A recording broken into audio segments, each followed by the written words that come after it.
Entrez, entrez, entrez. Bonjour, bonjour. Qu'est-ce que j'ai envie de vous dire? Alors, une guerre, qu'est-ce que c'est?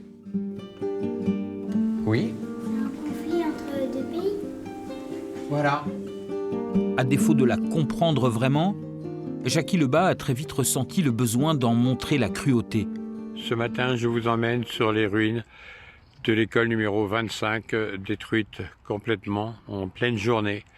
Heureusement, il n'y avait pas de cours à ce moment-là. C'était un très joli immeuble. Il y avait des papas, des mamans, des enfants qui vivaient là. Les bombes sont tombées, les immeubles ont brûlé. Ce sont des enfants qui ont les mêmes rêves que vous, les mêmes jouets que vous.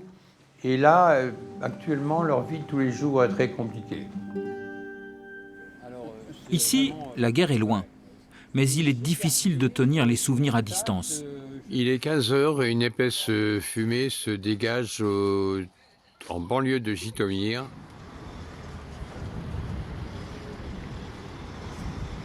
Il n'est rien tombé sur ma maison.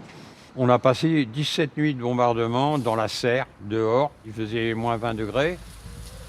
À 50 km de la frontière biélorusse, Jytomyr entre soudainement dans la guerre aux premières heures de l'invasion.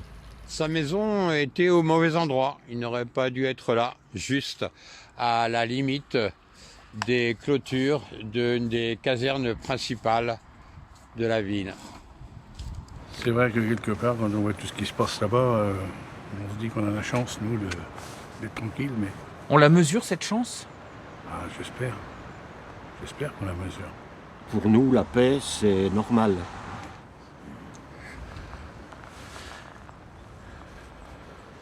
Ça fait méditer, hein? Tout à fait, oui. Oui. À Landes-sur-Ajon, Jackie Lebas renoue avec ses amis d'enfance. Des gamins de l'après-guerre, comme lui. Ma grand-mère habitait à côté, et toutes les maisons, c'était la famille. Ouais. C'était la maison de mes parents. Le bâtiment marron, c'était tout en longueur le cinéma de mon papa. Ça a été ma salle de jeu. Moi, quand je suis là comme ça, je me dis l'enfance extraordinaire qu'on a eue. Et quand je suis parti d'Ukraine la semaine dernière, on mettait aux enfants de 5-6 ans des gilets pare-balles et orange fluo. Et je me suis dit, mais qu'est-ce que ressent un enfant à qui on met un gilet pare-balles? C'est pas normal. Même si ça s'arrête demain, le mal qui est fait depuis tous ces mois de guerre va être très compliqué à guérir.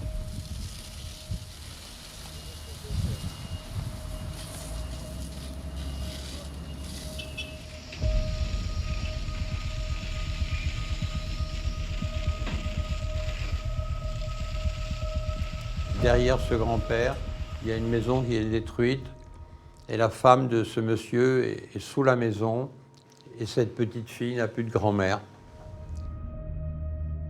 Jackie nous montre aussi la guerre dans les yeux des enfants.